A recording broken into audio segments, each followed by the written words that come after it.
खुलुमबाय बेयो बड'लेण्ड इंखं टेलिभिजन दिनै 8 फेब्रुवारि 2025 सनिबारखालि सानसेनि बरादखौ नोंथांमोननि खाथियाव लाबोदों आं सदानन्द दैमारिया।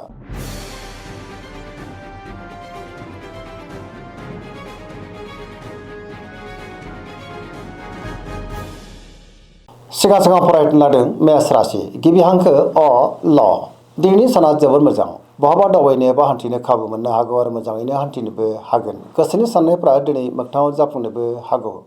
गोबां मोजां खाबुबो दिनै मोननो हागौ। गोसोखौ दिनै जोबोर गोजोननाय मोनगोन। देहाया मोजाङैनो थागोन। सोरबा लोगोनिफ्राय मोजां खौरां मोननोबो हागौ।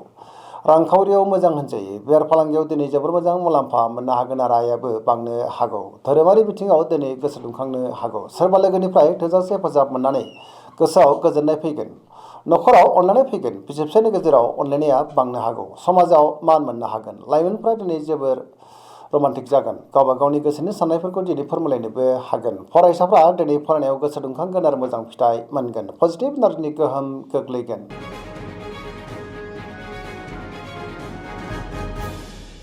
वृष राशि गिबि हांखो इ उ ब दिनैनि साना जोबोर मोजां। गोसोखौ जोबोर गोजोननाय मोनगोन। गोसोआव बोलो बांगोन। सिगांनि बबेबा आद्रा खामानियाबो दिनै मावफुंजानोबो हागौ। मावनो लानाय खामानिखौ थि समावनो आरो गोरलैयैनो मावफुंनोबो हागोन। समाजाव मान मोनगोन। रांखावरियाव दिनै जोबोर मोजां होनजायो। बेफार फालांगियावबो दिनै जोबोर मोजां मुलाम्फा मोनगोन। आयाबो बांनो हागौ। न'खराव बिसि फिसायनि गेजेराव अनलायनाय फैगोन। बिदा फंबायनिफ्राय थोजासे हेफाजाबबो मोननो हागौ। देहाया दिनै मोजाङैनो थागोन। गुबुननिफ्राय थोजासे हेफाजाब मोननानै गोसोआ दिनै जोबोर खुसि जागोन। जायखि खामानि मावा मानो मोनफ्रोमबो खामानिखौनो दिनै गोरलैयैनो मावफुंलांनो हागोन। लोगोफोरनिफ्राय थोजासे अनसायनायबो मोननो हागौ। पजिटिभ एनार्जिनि गोहोम गोग्लैगोन। सरासनस्रायै दिनै साना जोबोर मोजां आरो मोजाङैनो बारग'लांगोन।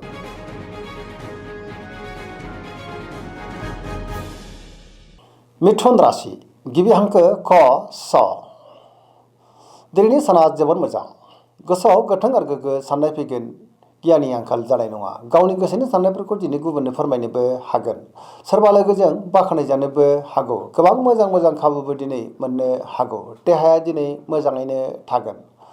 रांखावरियाव मोजां। बेफार फालांगियावबो दिनै जोबोर मोजां मुलाम्फा मोनगोन। मोननो गोनां धोनखौबो मोननो हागौ। न'खराव बिसि फिसायनि गेजेराव अनलायनाय फैगोन। समाजावबो मान मोनगोन। गोसोनि बोलोआ बांगोन। सोरबा लोगोजों बाख्नायजानानै गोसोआ दिनै जोबोर गोजोननोबो हागौ।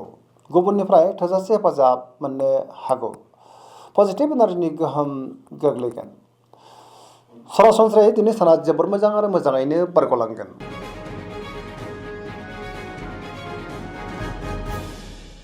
कर्कट राशि गिबि हांखो ड ह दिनैनि साना मोजां आरो गाज्रिनि गेजेरजों बाबेलांनो हागौ। गोसोखौ दिनै जोबोर उसुखुथु मोनगोन। गुबुननि थाखाय नाङा फाङा जेंनायाव गोग्लैनांनोबो हागौ।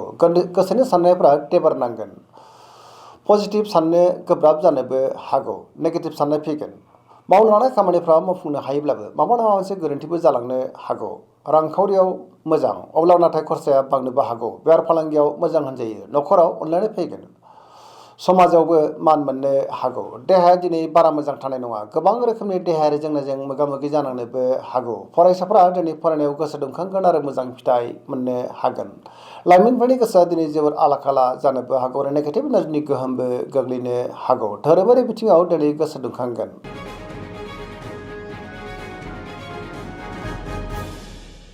सिंह राशि गिबि हांखो म ट दिनैनि साना मोजां आरो गाज्रिनि गेजेरजोंनो बाबेलांनो हागौ। गोसोआव गोनो गोथो साननायबो फैनो हागौ। गावनि गोसोनि साननायखौ गुबुननो फोरमायनो गोब्राब जागोन। माबा नङा मोनसे जेंनाजों मोगा मोगि जानांनोबो हागौ। सोरबा लोगोनिफ्राय हेफाजाब लानांनोबो हागौ।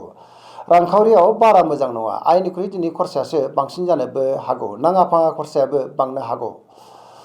बेफार फालांगियावबो बारा मोजां नङा होनजायो। गोबां खहा जानांनोबो हागौ। सांग्रां जानांगोन। न'खराव अनलायनाय फैगोन। बिदा फंबायनिफ्राय हेफाजाब मोननो हागोन। गुबुननि गोसोखौ नाथाय बोनो गोब्राब जानोबो हागौ। देहाया दिनै बारा मोजां थानाय नङा। गोबां रोखोमनि देहायारि जेंनाजों मोगा मोगि जानांनोबो हागौ। जानाय लोंनायाव सांग्रां जानांगोन।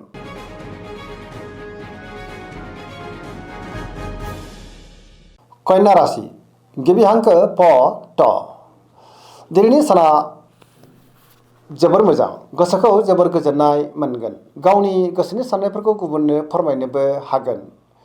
गियाननि आंखाल जानाय नङा। सोरबा लोगोजों बाख्नायजानानै गोसोआ दिनै जोबोर खुसि जागोन। रांखावरियाव मोजां। बेफार फालांगियावबो दिनै जोबोर मोजां मुलाम्फा मोननो हागोन। गोबां मुंदांखा सुबुंजों दिनै बहाबा लोगो मोनज्लायनोबो हागौ। न'खराव बिदा फंबायनिफ्राय थोजासे हेफाजाबबो मोननो हागौ। गोबां खामानियाव दिनै मुखुबबो थागोन। सोरजोंबा बाख्नायजानोबो हागौ। पजिटिभ एनार्जिनि गोहोम गोग्लैगोन। लाइमोनफ्रा जोबोर रमान्टिक जागोन आरो गावबा गावनि गोसोनि साननायफोरखौ दिनै फोरमायलायनोबो हागोन। सरासनस्रायै दिनै साना जोबोर मोजां आरो मोजाङैनो बारग'लांगोन।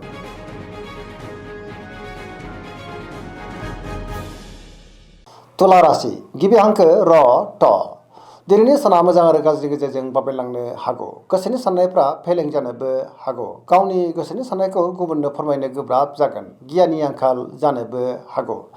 गोसोआव गोनो गोथो साननाय फैगोन। मावनो लानाय खामानिफ्रा थि समावनो मावफुंजानो गोब्राब जागोन। देहाया दिनै मोजाङैनो थागोन। अब्लाबो नाथाय जानाय लोंनायाव सांग्रां जानांगोन। रांखावरियाव बारा मोजां नङा। नाङा फाङा खरसायाबो बांनो हागौ। बेफार फालांगियावबो बारा मोजां नङा होनजायो। न'खराव बिसि फिसायनि गेजेराव अनलायनाय फैगोन। समाजावबो मान मोननो हागोन। गुबुननि गोसोखौ बोनो गोब्राब जानोबो हागौ। लाइमोनफोरनि गोसोआ दिनै जोबोर आला खाला जानो हागौ। धोरोमारि बिथिङाव गोसो दुंखांगोन। अब्लाबो नाथाय नेगेटिभ एनार्जिनि गोहोमबो गोग्लैनो हागौ। मोनफ्रोमबो बिथिङावनो दिनै सांग्रां जानाया गाहाम।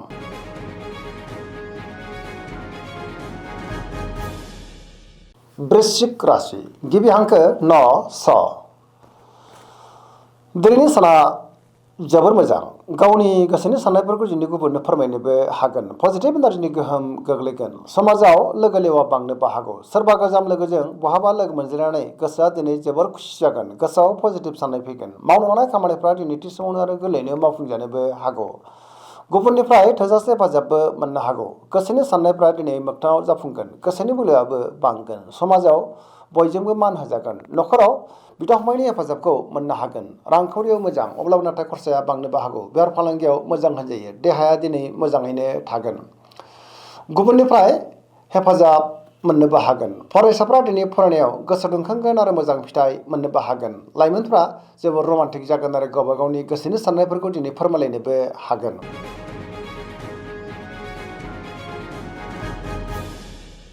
धनु राशि गिबि हांखो ध फ भ दिनैनि साना जोबोर मोजां। गोसोखौ जोबोर गोजोननाय मोनगोन। सोरबा लोगोजों बाख्नायजानोबो हागौ। गोबां मोजां मोजां खाबु दिनै मोननो हागौ। माबा नङा मोनसे मोजां खौरां मोननानै गोसोआ दिनै जोबोर खुसि जागोन। गोसोनि साननायफ्रा दिनै मोगथाङाव जाफुंनोबो हागौ। सिगांनि बबेबा आद्रा खामानियाबो दिनै मावफुंजानो हागौ। रांखावरियाव मोजां। बेफार फालांगियावबो मोजां होनजायो। बहाबा हान्थियोब्ला दिनै जोबोर मोजां आरो मोजाङैनो हान्थिनोबो हागोन। देहाया मोजाङैनो थागोन। बिदा फंबायनिफ्राय थोजासे हेफाजाब मोननोबो हागौ। लाइमोनफोरनि गोसोआ दिनै जोबोर खुसि जागोन। गावबा गावनि गोसोनि साननायखौ दिनै फोरमायलायनोबो हागोन आरो पजिटिभ एनार्जिनि गोहोम गोग्लैगोन। सरासनस्रायै दिनै साना जोबोर मोजां आरो मोजाङैनो बारग'लांगोन।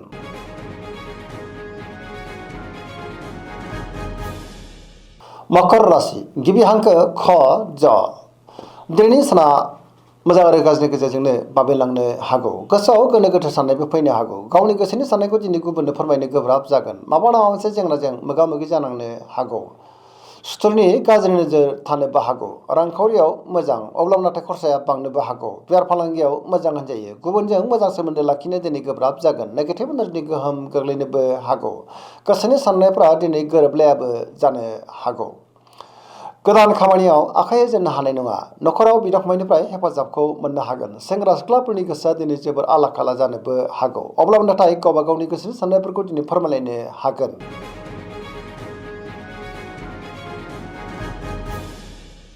कुम्भ राशि गिबि हांखो ग स दिनैनि साना जोबोर मोजां। गोसोखौ जोबोर गोजोननाय मोनगोन। सोरबा लोगोजों बाख्नायजानो हागौ। गोबां मोजां मोजां खाबुबो दिनै मोननो हागौ। गुबुनजों मोजां सोमोन्दो लाखिनोबो रोंगोन। समाजाव मान बांगोन। गोबां मुंदांखा सुबुंजों दिनै बहाबा लोगो मोनज्लायनोबो हागौ। बहाबा दावबायनो एबा हान्थिनो खाबु मोनगोन आरो मोजाङैनो हान्थिनोबो हागोन। रांखावरियाव दिनै जोबोर मोजां मुलाम्फा मोननो हागोन आरो बेफार फालांगियाव जोबोर मोजां। देहाया दिनै मोजाङैनो थागोन। गोबां रोखोमनि जेंनाखौ दिनै गोरलैयैनो सुस्रांनो हागोन। न'खराव अनलायनाया बांगोन। गुबुननिफ्राय थोजासे हेफाजाबबो मोननो हागौ। पजिटिभ एनार्जिनि गोहोम गोग्लैगोन। धोरोमारि बिथिङावबो दिनै गोसो दुंखांनो हागौ। सरासनस्रायै दिनै साना जोबोर मोजां आरो मोजाङैनो बारग'लांगोन।